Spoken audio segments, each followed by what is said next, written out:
Kita buka episodenya dengan si orang suci Rachel yang lagi pamer makan roti itu.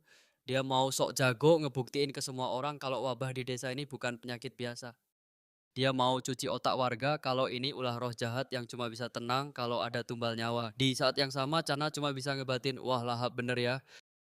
Makannya cepet banget padahal Cana udah nyuntikin ramuan yang bikin efek toksiknya makin gila. Jadi ya biar dia makan sepuasnya nggak masalah. Rachel emang harus kena batunya karena Chana tuh bukan tipe cewek baik-baik yang bakal ngerasa kasihan sama musuh, kayak efeknya bakal langsung nendang banget nih. Sementara itu Rachel mulai ngerasa mual parah, rasanya menjijikan banget mau muntah rasanya batinnya, tapi dia tetap maksain karena mau dibilang pahlawan. Dia mau pamer kalau dia lagi memurnikan roh-roh yang katanya udah ditipu sama utusan hitam.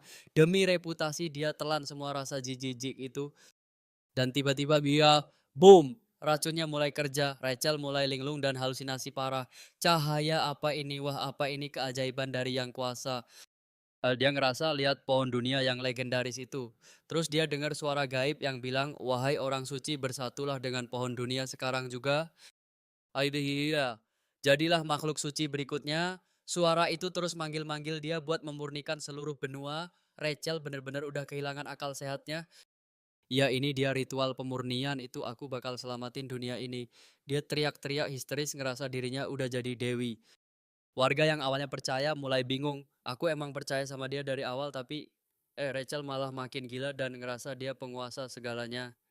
Aku penguasa dunia, aku ratu dari segalanya, teriak Rachel. Warga langsung sadar kalau ini bukan suci lagi tapi udah gila total, dia penipu. Kebohongannya kebongkar, semua warga yang marah langsung ngeroyok dan ngelemparin dia pakai batu. Penipu, kamu udah bodoh-bodohin kita semua. So, kamu bahkan bunuh adikku, teriak warga. Bakar si penyihir mati, kamu pembunuh. Rachel yang tadinya dipuja sekarang benar-benar jadi sampah di mata warga. Chana cuma ngeliatin dari jauh. Menurutnya ini kesempatan Rachel buat bayar dosanya, tapi sejujurnya seumur hidup pun nggak bakal cukup buat nebus nyawa orang-orang itu yang udah dia habisin. Semua tuh harus bayar harganya, terutama pendeta agung, karena dia yang nyiptain penyihir ini, dialah yang paling harus tanggung jawab. Setelah itu Cana pergi gitu aja dengan langkah santai dan penuh percaya diri. Akhirnya drama panjang yang udah berjalan selama 15 tahun ini selesai juga. Sekarang kayak satu-satunya misi yang tersisa buat dia cuman satu cerai, tapi dia jujur gara-gara stres ngurusin ini semua dia sampai jatuh sakit selama 3 hari. Kabarnya si Rachel udah dijeblosin ke penjara. Terus pendeta agung bilang dia bakal bagi-bagi hartanya sebagai permintaan maaf atas semua kekacauan ini. Dia bahkan buka area pemancingan buat umum dan bagi-bagi hak tangkap ikan ke warga desa. Cana cuma mikir emangnya harta doang bisa bikin warga tenang. Nah nyawa orang yang udah mati nggak bakal bisa balik lagi cuma pakai duit. Kakak bangun udah mendingan itu suara kalian yang panik setengah mati. Kalian benar-benar takut banget sesuatu terjadi sama kakaknya. Aku oke kalian. Tapi dia tetap cerewet nanya ada bagian tubuh yang sakit atau enggak. Cana sebenarnya seneng karena nggak perlu ngadepin mood swing cowok ini buat sementara. Tapi ya sekarang dia bakal nempel terus kayak perangko dan itu ganggu banget.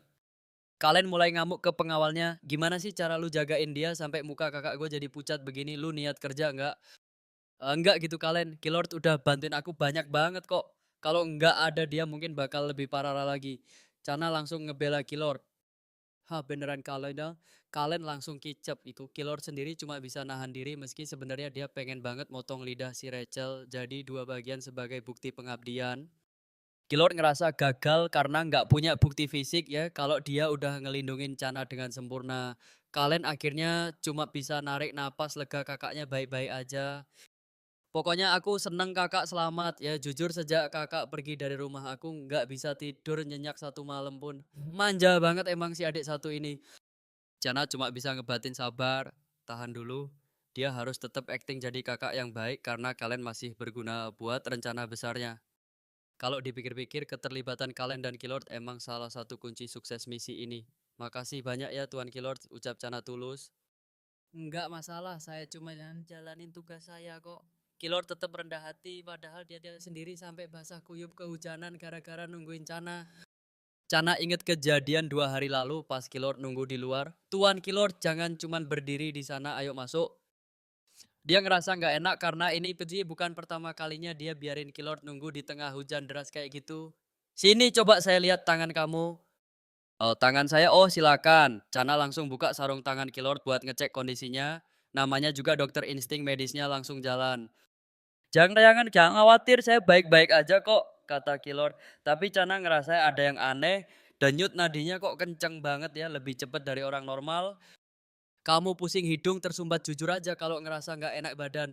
Di belakang mereka si Kalen udah pasang muka pengen gigit orang gara-gara cemburu. Killord tetap bilang dia oke, tapi Chana tetap mau kasih dia obat.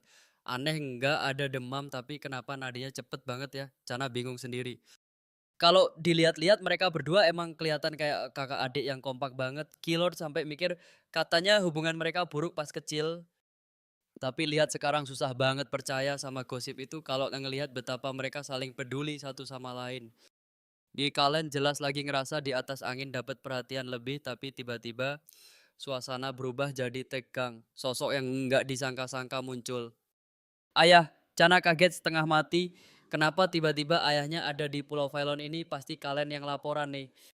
Mungkin soal kabut hitam itu ayahnya langsung manggil Kalen. "Ada yang mau aku omongin, ikut aku sebentar." Tanpa sepatah kata pun mereka berdua pergi gitu aja. Chana cuma bisa ngeliatin dari jauh sambil penasaran mereka lagi bahas rahasia apa. Nggak kedengeran lagi bahas apa. Tapi ya sudahlah, Chana malah ngerasa lega ayahnya cepet pergi. "Dah ayah, semoga kita nggak ketemu lagi sampai proses perceraian aku dimulai," batin Chana dengan mantap. Kita balik lagi ke ibu kota ya. Tiba-tiba saja suasana jadi tegang saat dia menoleh di ke belakang. Ayah Ji Adis tiba-tiba muncul dan bilang, "Ayo ikut ayah sekarang, itu ada yang dia mau diomongin." Ternyata doh dalam hati dia sudah panik luar biasa gitu ya. Pengen banget rasanya kabur detik itu juga karena jujur saja di dunia ini cuma satu orang yang benar-benar bikin dia merinding ketakutan. Oh, siapa lagi kalau bukan ayahnya sendiri. Akhirnya dia cuma bisa duduk dia diam di depan pria itu. Dia membatin, orang ini manggil gue tapi malah diem 1000 bahasa. Nyebelin banget sih. Dia langsung teringat kata-kata suaminya yang bilang, "Nggak perlu khawatir karena semua bakal baik-baik saja." Tapi tetap aja hawa di ruangan itu benar-benar nggak enak. Apa mungkin dia dipanggil buat urusan perceraian, terus tiba-tiba ayah Adis buka suara, "Dengerin ayah, belakangan ini ayah denger banyak banget rumor tentang kamu." "Gitu, menurut tante di apa rumor apaan?" Tanya dia balik, ayahnya menatap tajam tentang kemampuan medis kamu. "Ayah cuma pengen tahu satu hal, kamu belajar ilmu medis kayak gitu dari mana, guys, Kakmat?" Dia langsung panik. Dia tahu betul kalau ilmu medis yang dia pakai itu teknik tradisional Korea yang nggak mungkin ada di dunia ini. Tapi gimana ceritanya ayahnya bisa curiga? Dengan muka sedatar mungkin dia beralasan, "Ayah kan tahu sendiri kalau aku itu terobsesi banget sama alkimia ya kan. Aku belajar semua itu dari baca berbagai macam buku kuno." Lanjutnya, ayahnya cuma diam, cuma buku serius. Tapi suasana makin canggung dan bikin sesak napas. Akhirnya dia nggak tahan lagi dan langsung to the point. "Ayah, ada satu hal penting yang harus aku sampein. Tidak. Keputusan aku sudah bulat, aku mau cerai dari Duke Sylvian Valentino dan sebentar lagi sang Duke juga bakal segera mengurus prosedur perceraian kami." Tetapi, jadi aku mohon ayah setuju. Ayahnya malah nanya balik dengan nada dingin, "Mau cerai terus kalau dia udah pisah kamu mau ngapain?" Oh, dalam hati dia mendengus. Ternyata cuman itu yang dia peduliin. Dia ingat waktu pertama kali minta cerai, dia jujur bilang kalau dia pengen banget ninggalin kekaisaran ini. Dia dulu impiannya itu cuma pengen hidup tenang di desa pinggir laut di kerajaan Aln. Tapi gara-gara kejujuran yang dianggap ceroboh itu, rencana cerainya malah digagalkan. Kok belajar dari pengalaman kali ini dia nggak boleh jujur-jujur banget. Kalau dia bilang itu mau kabur lagi, ayahnya pasti nggak bakal kasih izin cerai. Pokoknya harus pinter main cantik. Nggak perlu kasih tahu semuanya, pikirnya. Impiannya tetap sama, begitu surat cerai turun dia bakal langsung angkat kaki dari kekaisaran ini. Kalau perlu dia bakal kabur tengah malam. Tapi buat sekarang dia bilang, "Rencana aku cuma mau tinggal tenang bareng keluarga Adi sampai ayah nentuin nasib aku ke depannya."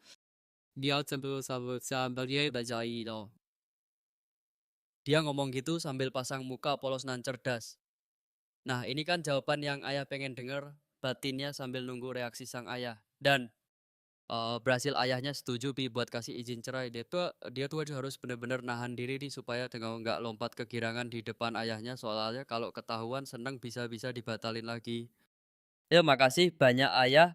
Kalau gitu aku permisi dulu karena sepertinya ayah lagi sibuk. Tapi pas dia mau balik badan dia ngelihat sesuatu yang aneh oleh ayahnya. Tersenyum lebar, wah ini nggak biasa banget. Dia langsung curiga kenapa dia kelihatan seneng banget gitu ya. Ada yang nggak beres nih. Saking anehnya dia sampai mikir beneran nggak sih dia ini ayah gue. Tapi ya sudahlah yang penting dapat izin cerai dulu. Tapi tunggu sebentar. Ada satu hal lagi yang bikin dia penasaran ya. Ayah ingat dokter dari kejadian waktu itu tentang surat bukti yang dia bawa. Oh, apa bener ayah yang nulis surat palsu itu? Ayahnya malah balik nanya dengan santai. Maksud kamu surat yang sengaja dipalsukan buat jebakan itu tebakannya bener. Cuman ayahnya yang sanggup malsuin tulisan tangan serapi itu. Tapi masalahnya, kenapa ayah harus ngelakuin hal sejauh itu? Ayahnya malah jawab dingin. Emang alasan itu penting buat kamu sekarang? Dia ngebatin, hah jadi dia ngebantu gue tanpa alasan? Nggak mungkin. Tuh. Kalau kamu mau dapet apa yang kamu mau, kamu juga harus kasih apa yang ayah mau, kata ayahnya. Ini namanya kesepakatan yang nguntungin semua orang, kesepakatan. Kesepakatan apaan? Tiba-tiba ayahnya bahas lagi soal kemampuan medisnya. Emangnya ilmu medis Korea itu semencurigakan itu ya di mata dia? Atau dia tetap kekeh sama alasannya? Kan udah aku bilang cuy, aku cuma baca dari buku, aku nggak belajar dari siapapun. Gitu dalam hati dia bertekad mau ditanya sampai mulut berbusa pun dia nggak bakal buka mulut. Ayah pasti tahu kan kalau aku nggak mungkin bohong. Cok, lagian selama ini aku kan dikurung di rumah Valentino. Mana mungkin aku bisa belajar dari orang luar. Yes. Nggak ada orang yang bisa aku ajak interaksi. Jadi satu-satunya cara ya cuma baca ratusan buku. Sampai akhirnya aku paham semuanya. Ambo, buat orang kayak ke aku buku itu satu-satunya guru. Dia cuma bisa berharap ayahnya kemakan omongan itu. Tapi tiba-tiba suasananya berubah drastis. Ayahnya mendekat, membisikkan sesuatu tepat di telinganya. Dan boom, dia benar-benar shock dengar apa yang dibisikin ayahnya. Ayah. Dia barusan ngomong apa dia, pas dia masih bengong tiba-tiba tuh ada pelayan masuk. Mohon maaf apa Duke Valentino ada di sini, beliau baru saja sampai. Ayahnya langsung berdiri, ya sudah ayah pergi dulu, silakan masuk Duke. Dia masih mematung, tunggu tadi itu beneran atau gue cuman halusinasi. Nggak, telinganya nggak mungkin salah dengar. Tadi ayahnya deketin dia dan dengan jelas bilang satu kata pembohong. Yang bikin jantungnya mau copot, ayahnya ngomong kata itu pakai bahasa Korea. Gimana ceritanya? Ini bener-bener nggak masuk akal. Dari mana ayahnya belajar bahasa Korea? Apa jangan-jangan ayahnya juga orang yang nyebrang dimensi atau dapat kesempatan balik ke masa lalu, misteri makin dalam nih. Tuh, sementara itu di tempat lain, High Priest lagi panik luar biasa gitu, Bel. Cepetan begitu mereka sampai hidup, gue bakal ditentukan di pengadilan penyucian.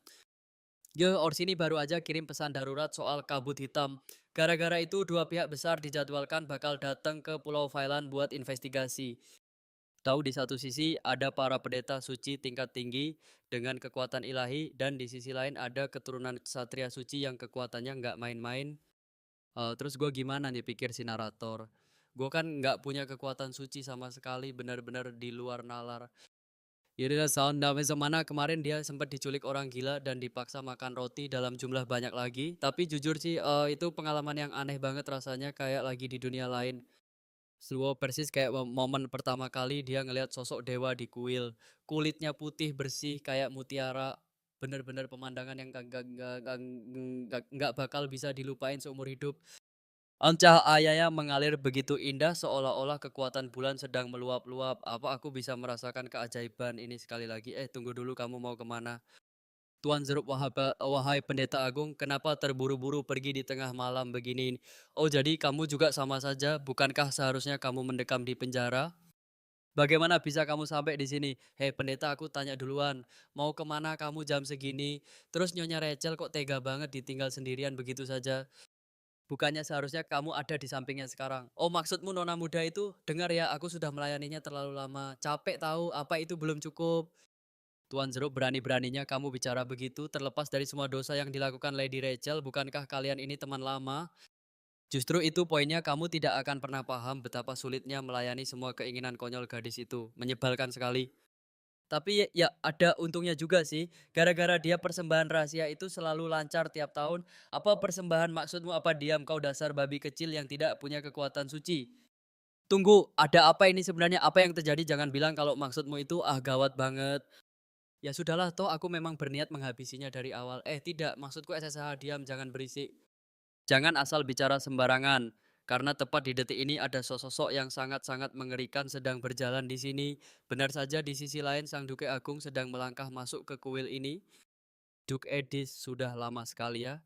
Berkah Tuhan bersamamu. Benar-benar tidak menyangka bakal melihat Anda di sini, Yang Mulia Duke Edis. Bukankah selama ini Anda sangat membenci kuil agung? Jadi aku berasumsi Anda tidak akan muncul kali ini juga. Pendeta Karbon, tolong jaga sikapmu. Apa rencana kalian, pendeta lucu, yang melihat seorang duke muncul di tempat yang sudah lama tidak dia injak? Tapi kalau dipikir-pikir lagi, ku dengar putri kesayangan Yang Mulia sedang ada di Pulau Failan kan? Seistimewa apa sih anak itu sampai membuat Anda mau bekerja sama dengan kuil agung? Aku rasa aku harus pergi menyapanya juga, dan tepat saat itu Duke Edis langsung mencengkeram orang itu dan menghajarnya tanpa ampun. Kekuatannya gila banget. Astaga, Duke Edis, apa yang Anda lakukan? Bagaimana mungkin Anda berani menyerang seorang pendeta secara terang-terangan begini? Ini penghinaan. Apa Anda pikir kuil agung akan tinggal diam melihat ini? Oh, silakan saja. Aku justru tidak sabar melihat hukuman apa yang bakal dijatuhkan padaku. Sombong sekali. Dalam hati dia bergumam, ini adalah rahasia yang hanya diketahui segelintir pendeta. Alexandro Edis dan kuil agung memang sudah lama sekali bermusuhan. Alasannya karena putri sulungnya, bayi itu lahir dengan mata dan rambut hitam pekat, simbol terkutuk yang memicu rumor jahat. Katanya anak itu sama sekali tidak mirip dengan sang Duke. Bagaimana mungkin anak seperti itu bisa lahir? Baca. Tapi ya mau bagaimanapun juga, entah dia keturunan Kasatria Suci atau bukan, kehadirannya tetap mengkhawatirkan. Bukankah dia itu putri dari utusan kegelapan? Saat itulah kuil agung memutuskan untuk bertindak. Mereka ingin memeriksa kebenarannya sendiri. Mereka mengirim kelompok penyelamat, satu-satunya tim yang dianggap membawa titah suci. Tidak peduli seberapa tinggi status sosialmu, bahkan sosok perkasa seperti Alexandro Edis pun tidak bisa menolak perintah mereka. Tapi ya namanya juga Alexandro. Bukannya menyerahkan sang bayi, dia malah mengirimkan puluhan kepala dari kelompok penyelamat itu kembali ke kuil. Dia menumpahkan darah siapapun demi melindungi putrinya. Gila, brutal sekali. Kita semua tahu dia pelakunya, tapi tidak ada satupun orang yang berani buka mulut. Kenapa? Karena dia tidak meninggalkan bukti fisik sedikit pun, hanya kecurigaan. Bayangkan dia menghabisi puluhan orang lalu membersihkan kekacauan itu tanpa jejak. Akibatnya kuil agung tidak punya dasar lagi untuk meminta anak itu. Mereka pun terpaksa bungkam. Kenapa kamu nekat sekali? Kawan kamu tahu sendiri kan, menyebut nama anak itu adalah satu-satunya hal yang bisa menyulut kemarahan Duke sombong itu. Dari sini kita tahu kalau ayahnya tidak pernah membuangnya, malah dia melindunginya dengan nyawa dan menghabisi banyak orang. Padahal bisa saja dia menyerahkannya ke kuil supaya hidupnya tenang, tapi dia tidak melakukannya. Siapapun yang mencoba mendekat untuk menyakiti putrinya Duke tidak akan pernah membiarkannya. Dia akan langsung menghabisi mereka di tempat. Sementara itu di sisi kalian, apa kamu bilang apa tadi? Aku melaporkan Tuan, Baroness Rachel baru saja mengakhiri hidupnya sendiri. Tidak, bukan itu berita sebelumnya apa? Oh, itu kesatria pengawal nona muda Tuan Zerup sudah meninggalkan posisinya dan menghilang. Begitu juga dengan sang pendeta agung. Begitu ya, aku mengerti. Kamu boleh pergi. Baik, tapi tunggu dulu, apa mungkin tiga kejadian ini terjadi bersamaan hanya karena kebetulan? Rasanya tidak mungkin semudah itu. Kalau kebetulan ini memang direncanakan oleh seseorang, pasti ada otak jenius di baliknya. Siapapun orangnya, aku tidak peduli. Jika dia berani mengancam adikku, aku harus melenyapkannya sebelum dia benar-benar menjadi ancaman. Berani-beraninya mereka menghina adikku, mati saja tidak cukup bagi mereka. Mereka harus dijadikan contoh ya bagi yang lain. Tapi selain itu, aku jadi sedih memikirkan betapa sulitnya hari-hari yang dilalui adikku sendirian selama ini. Tadi ayah bahkan memanggilnya, pasti ayah tidak mengucapkan satu kata pun yang baik untuknya. Aku harap dia baik-baik saja. Adikku, ini aku Calian, maaf mengganggu tapi tunggu sebentar. Kakak, aku apa deh, kamu baik-baik saja, kamu dengar aku, ini Calian. Ada apa? Aku lagi agak sibuk sekarang. Ah, maaf ya. Aku cuman khawatir banget tadi, makanya aku langsung ke sini buat memastikan keadaanmu. Oh, begitu ya. Terima kasih. Dia bergumam dalam hati. Kenapa sih dia datang di saat aku lagi kesal begini, malah ikut campur urusan orang pula. Lalu dia mencoba mengalihkan pembicaraan dan bertanya, ngomong-ngomong apa yang terjadi pada Nyonya Rachel. Dan pengawalnya itu, oh wanita itu ditinggalkan di penjara lalu bunuh diri. Pengawalnya juga kabur, jadi kami sedang tidak mencarinya sekarang. Apa bunuh diri? Ya makanya aku kesini untuk memberitahumu tempat ini mulai berbahaya. Bagaimana kalau besok pagi kamu pulang saja naik kapal demi keselamatanmu? Lebih baik kamu pergi secepat mungkin, terus kamu dan Arsen bakal tetap di sini. Rencananya kami akan pulang bersama setelah semuanya selesai. Tapi Kak, sebenarnya apa yang ayah bicarakan saat memanggilmu tadi, katakan padaku apa kamu baik-baik saja, beliau tidak melakukan sesuatu yang buruk kan?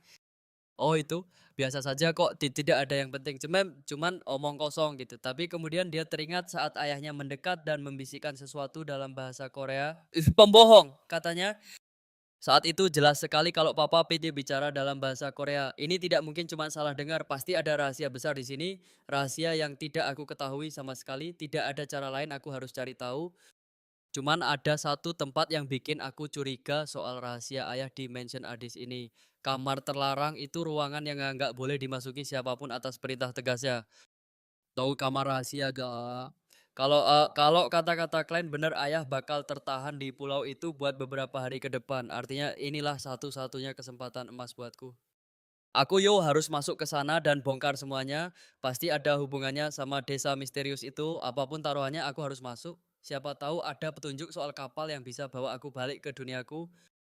Si besoknya karena mutusin buat pergi ke dermaga, waktunya berangkat. Tapi pas mau naik kapal tiba-tiba ada sosok yang nggak asing muncul di sana. Yang mulia lo kok, karena kaget si ajudan langsung nyapa Nyonya karena apa kita berangkat sekarang. Ternyata Rafael juga ada di sana. Kenapa ada di sini? Eh, dalam hati karena bingung. Bukannya dia baru aja sampai kemarin, kok udah mau balik lagi. Ya sudahlah, mungkin dia cuma mau sok-sopan buat nganterin kepergianku. Tipikal Sylvian banget. Tapi ini momen yang pas. Yang mulia sebenarnya ada yang mau saya omongin sebelum saya pergi. Karena sudah mantap dengan keputusannya. Claude cuma bisa minggir tanpa suara. Tuan Claude, barang-barang saya sudah aman di kapal kan? Sudah Nyonya, terima kasih.